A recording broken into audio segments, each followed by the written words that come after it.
Hey everybody, this is the Alex Manassa, an engineer who's come to just speak his mind in the Thinking Out Loud series. Usually I talk about philosophy or something a little bit more abstract, but we engineers don't really work in the abstract, do we? We might a little bit to explore our thoughts, but we always bring it back down to earth. And we've got ourselves a little problem, right? As a nation. See, we have all these rioters that don't get caught. That's a big problem. If you break the law, I think you should get caught. A nation without laws is a nation that doesn't have any order. And if you don't have any order, it is my personal belief, my philosophy, that if you don't have order, then you have no government, you have no nation, right? So one could argue that this whole issue with rioters getting away with crimes is actually kind of like acid just dissolving at our nation, right? I'm going to try something a little bit fun. It might not go so smooth. It might be quite a bit of fun, though. I am going to use my magical whiteboard here. So here is our problem. Always start with the problem. Never start with the solution. We have criminals, which I'm going to shorten to crims, particularly rioters. Escape plus continue. Now, if these rioters would just did it once and then just went home, I actually wouldn't really care that much. I'm not really a principles law and order guy. I'm more of a continued trend, continued issue law and order guy. Now, it might be a little bit like that Yoko Ono theater art piece. She was actually a pretty good, in my opinion, she was a pretty good interactive art person. One of her art pieces, people would come up and take a little snip of what she's wearing, and by the time the whole audience has done it, she's in rags, is barely dressed as anything, and everyone has a little snip of her. That's kind of like what looters do. They all take one little snip of society, and they take it with them until finally the society is crumbled. But I'm not going to worry about that too much. Let's just talk about stopping the continued detainment, right? So, issues. When we have a rioter, can we, let me make sure I don't, right behind my face, can we identify them? So a lot of them are wearing masks. All right, let's talk about identification. We're also going to talk about, and I'm going to move a little bit down here. Let's see if I can just make a mark. All right, just making sure that works. Just making sure, checking the boundaries of where my head is. I don't want to draw behind my head. We want to identify. We also want it to detain. All right, so if you want to identify, a couple of techniques we could use. We could do location-based / GPS. All right. We can do marking. We can mark them. So a die, kind of like that die that's on your clothes if you shoplift. I guess that's how that stuff works. A little tag. You try to pop the tag off and it shoots dye all over the clothes so everyone knows it's stolen. All right. I'll rewrite that. I'm still getting used to the stylus, so you guys will thank you for your patience. There we go. My handwriting in real life is terrible, so on this it's even worse. All right, we can location GPS. We can mark them with dye, right? We could also identify informants. I'm gonna turn that off really quick. It's getting really active. Let's just turn that off. It's gonna keep going. All right, informants, human intelligence. All right, how else? This is thinking out loud, by the way. I don't prepare for these. This is all off the cuff. Like if I was sitting in a boardroom with you in a whiteboard and we were figuring out how to do this. How do I identify somebody, right? You know what else is good? Ooh, this is bad, but it's so good, bad. Profiling. Okay, so if you don't know about this, there's a famous story of Target based on the purchasing habits of a young girl, maybe 16, 17. Target's algorithm had identified her as being pregnant. She wasn't buying like pregnancy stuff. She was buying like lotions and other things that were pretty innocuous. But from those tiny little trends, you can kind of tell that she was pregnant, right? Ooh, okay. This is getting a little bit 1984, but I really like this. If you were to do online profiling of somebody, and get, just with big data, find out who is likely to have been at this event, right? Because if a police officer shows up and you were just there, and this police officer just knows a ton of stuff, or let's say detective, okay, not just, some on the beat person, but this is a detective. And the detective knows a few things. The suspect does not know what else the detective knows. So the concern level goes way up, way up. You can't charge anyone on a crime when you're profiling, but what you can do is you can scare the living crap out of them and get more information. One of them is going to crack, especially if they're very guilty. It's the ones who are like standing next to the guy with the bomb that feel the worst. The guy with the bomb probably feels really bad too, but he's not going to turn himself in. The one who's going to turn him in is the one who feels like he or she is responsible. All right. So these are some intense things, right? Okay. So detain. All right. If we want to start detaining people, we can start doing cordons. Okay. So if I want to cordon, maybe some sort of, I'll call it a riot bus. All right. So these streets are pretty big, right? But if you had a couple of different buses that were modified to have gates on the side of them that you could fold out a little bit like this. So here's the top view of the bus. And I'm going to put the little gates here in green. Okay. So a little green gate there, a little green. It's really basically a kind of like a wall that extends out, and it's going to open up like that until it's like this. So you pull your bus up. Your bus will then open up, block the road. It'll extend out to, so this also can go back and forth. So I'm going to draw a little arrow showing that it can go back if the stylus can do it. If I have faith, it'll do it. There we go. Okay. So there's a little back and forth action. What the side view, so this is top. This is top for the side view below. Ugh.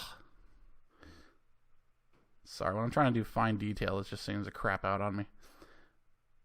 So this is what I'm talking about, right?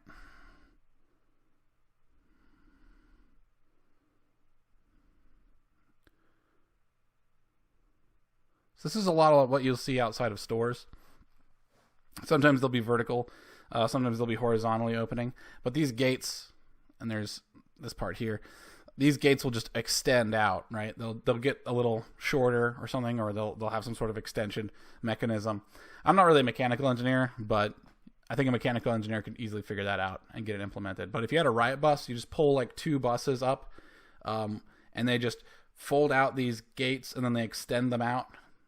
And then now you've cordoned off the area. All you have to do is pull out. You could have drills where you're showing people doing this. So they, police, the riot buses pull up, boom, boom. People jump out, real frantic, boom, open the thing up. It's frantic, but it's rehearsed. It's beautiful chaos. Things open up. And the idea is that you are allowing only a certain number of people through. It's to trickle. It's to allow a trickle. People are going to be able to make it through. But if you can leave just a small gap, you can just cuff them. It's about changing the rate of escapes. It's about controlling the flow. People will tend to run where there's nothing there. So even if you use these things to block about 3 different directions of roads, people will then run in the remaining direction. Well, that's where you might actually have the majority of your police force there, or that route is just really good for not being able to escape or break into stores or anything. So these buses, as soon as you declare it an unlawful gathering and you've given them time to leave, you can just close them right in. Detain, I mean, really trying to detain a mass number of people is not pretty. And I think that I'm thinking of other methods. Okay, I'm going to put a star next to the ones I do not endorse. Okay, just to separate myself from them. Usually stars mean good things though, so maybe people will still think I'm going to call this mass dispersant, or suppressant.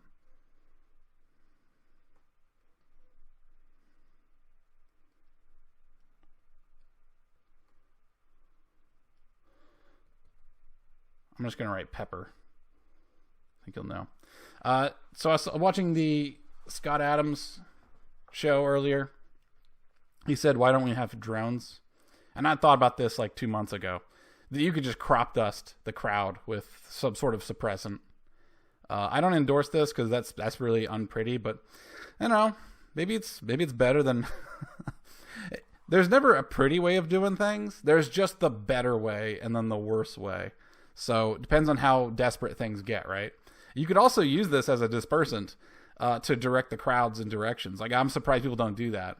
You could easily deploy, instead of deploying these riot buses, if you didn't have them, you can have an area that was now under suppression of drones.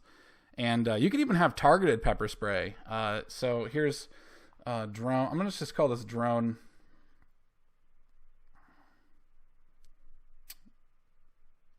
Drone spray.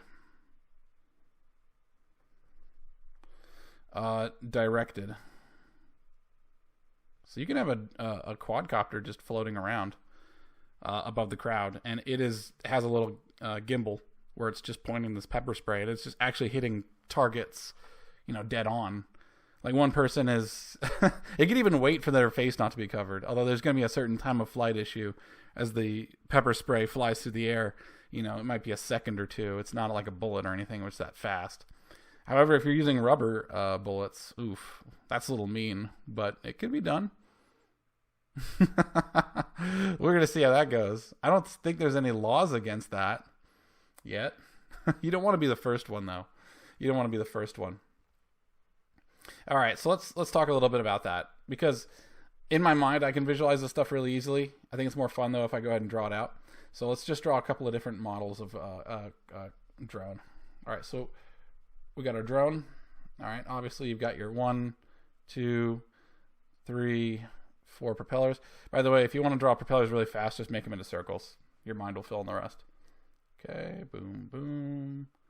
Here's the rail. Here's another rail. Here's where they come in to the center.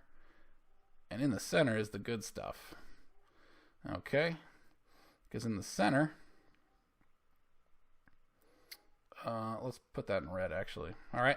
So that green circle there is the mount. Let's just gimbal that. Okay. Here's a slit right there for rotation, and you're going to have a slit right there to allow us to go back and forth. I think that covers all directions necessary. Moving parts are the bane of my existence, and the bane of existence of all engineers. Any moving part is where it's going to break first. Every time you add a moving part, you double the price, or double the cost, and you extend your schedule. It's always the worst. If you could avoid more moving parts, you're better off. In fact, it would actually be a legitimate strategy to have this red part always pointed down, right?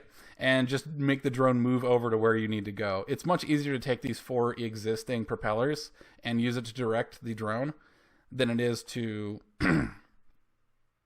add 2 extra armatures. But that's a systems engineering feat. I'm not going to add to that. All right, so here's the bus. Here's the bus. By the way, there are lots of extra buses. That's why this is kind of a plus. There's a lot of extra buses just lying around. So we're going to do a little quick side view. So side. Okay.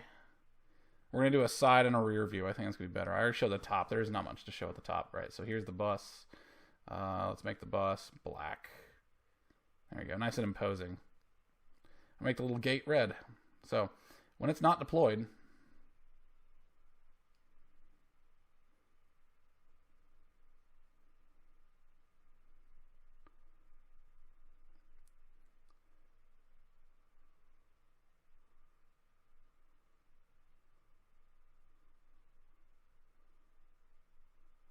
all right. And here's the mounting points. All right. And you're going to have extra things here. You can put as many elements as you want. Like you can have like elements that are in between now too. So don't get too hung up on the particulars. Getting hung up on the particulars is very counterproductive. Just know the idea, and then also have some idea that it can be done. Unless there's a thing that says like it absolutely cannot be done, Don't argue over particulars. If it can be redrawn a little bit better, then it's not worth mentioning, right? Now, if there's something that's going to stop it from actually working, I'm going to put a big U here for undeployed, and this is going to be deployed. Okay.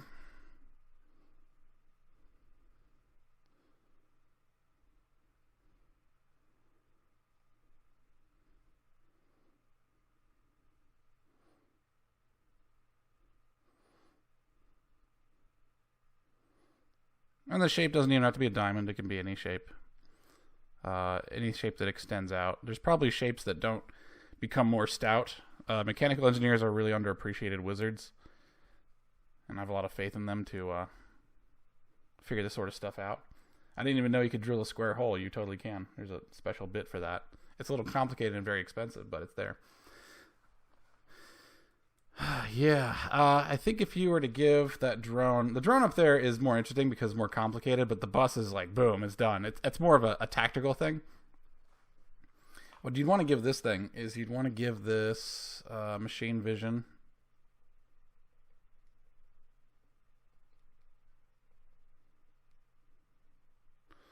You want to give it cloud access. So you don't want to do any processing on this thing. You want to upload everything to the cloud. You're probably going to have a ground station on the roof somewhere, like a really easily deployable ground station. So let's say you have your GS. I'm just going to draw it as a... There you go. Okay. And that's your laptop screen. I don't know. Let's put a globe or something on there, something that looks impressive. All right, and there's your keyboard. And this thing has got a radio. But then, and I'll make the radio waves red because I haven't used that color very much. Okay, and that's gonna beam over. All right, this is what has the connection off to the cloud, right? This is where your police database is going to be. So I'm going to put PD, police database. This is where you're going to have your facial database, your FD. You're going to have your criminal records. I mean, this might be a really good opportunity, actually. I'm going to be a little... By the way, I will push it to the limit. I do not morally check myself when I'm in design. I'm not going to kill anybody. I'm not going to violate anybody's Fourth Amendment rights from my drawing board here. Wait till it gets into production, or wait till we're actually putting some money into it before I question myself. A riot would actually be a really good access to do mass surveillance, because you're pretty much just saying, hey, all criminals, come here and cause some mayhem. Oh, by the way, those facial recognition cameras that we have that we're not allowed to deploy 364 days of the year, yeah, they're all here. I'm going to put excuse for facial recognition.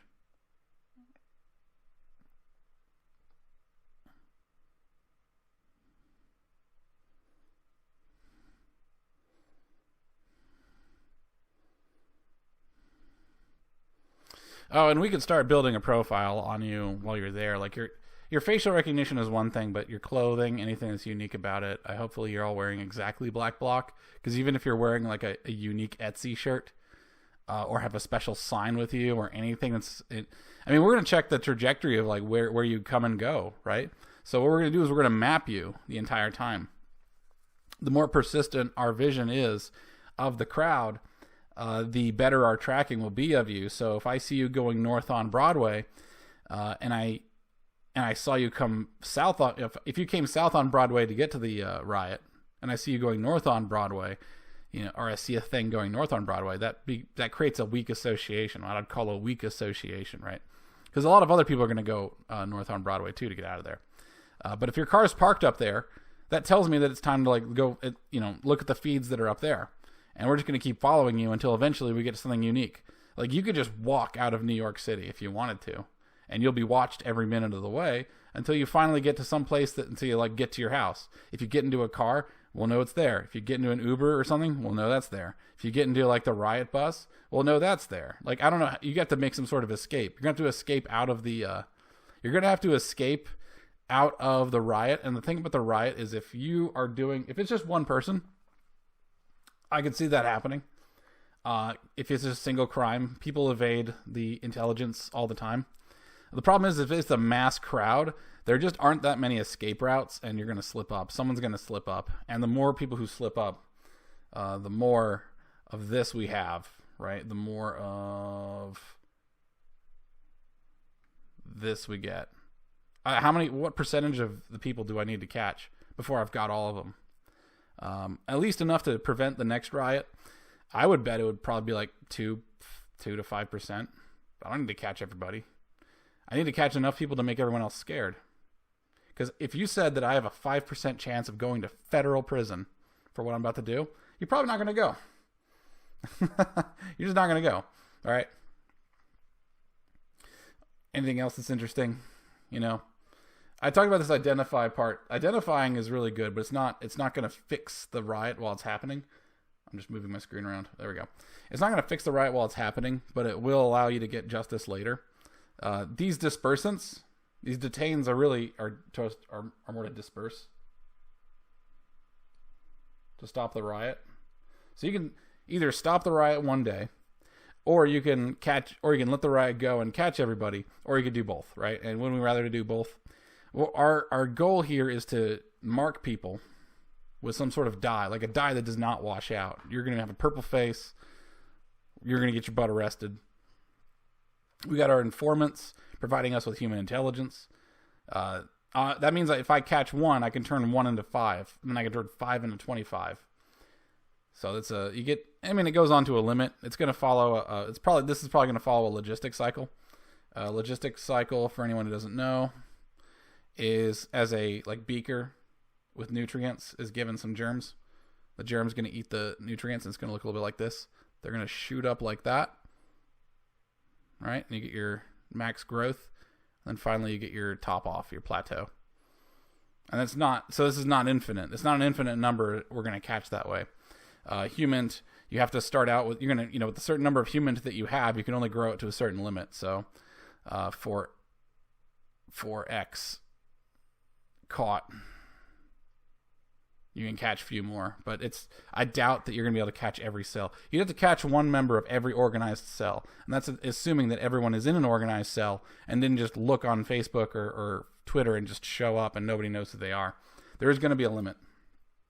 It's really hard to stop individual actors. This is where online profiling, though, comes into play, because if you have any sort of online profile whatsoever, and we can see what you're doing, do not assume that if you click on a link that no one knows that you clicked on that link. Do not assume that a subpoena to Twitter is not going to get them to surrender over what you clicked. Tracking what you clicked is exactly what these places are doing. Do not think that for a second that people aren't tracking your browser history, outside of your own self, regardless of your data rights. Don't assume it. I'm not saying they are. I'm just saying that don't assume it. And then, of course, you got your location and GPS. Now, there are warnings from Antifa to leave your phone, but that's not going to happen for everybody. For every 10 smart Antifa, there's going to be one idiot that keeps their phone with them and screws everybody else over. So OPSEC is really hard, especially when you're looking at a bunch of dumbass socialists. Oops, I cursed. And someone's going to slip up, and that's when it's going to get you your humans, right? So online profiling helps you pick out the stragglers. It also helps you pick out the big ones. You can also do phishing. If you know there's going to be a riot on Thursday for Breonna Taylor, there's nothing stopping I guess that would be entrapment, but follow me here. Remember, I don't really think on morals when I'm doing my brainstorming. There's nothing stopping from the police department from just having a fake riot encouragement page that says, hey, show up at this place in time for the riot, and then the police just sweep you up. I don't know if that's entrapment or not. That's just whatever. I'm not a lawyer. Don't really care to be one. So location and GPS will help catch organized cells or individual idiots, as long as there's one idiot there. Dye, I think, is probably the best for catching everyone else afterwards. That could be tough. They could still get away. It might dissuade them, though, from getting back. So remember, all this stuff, all this catching people is really just to deter them from coming back. Arresting someone today is just to stop the other 5 people that they know from coming back tomorrow. So even if you put dye on them, they just know that they're onto you. It can make things really easy. I could get really crazy and try to shoot RFID tags at them and like tag their clothes or something or like that. But I'm going to keep this in like the realm of sanity. All right, guys. I hope you enjoyed this thinking out loud. It was pretty fun. I'm going to do probably more of this kind of thing. That's kind of what engineers do. We get in front of a whiteboard and we think up some crazy stuff. And I hope you guys join me. All right. Bye.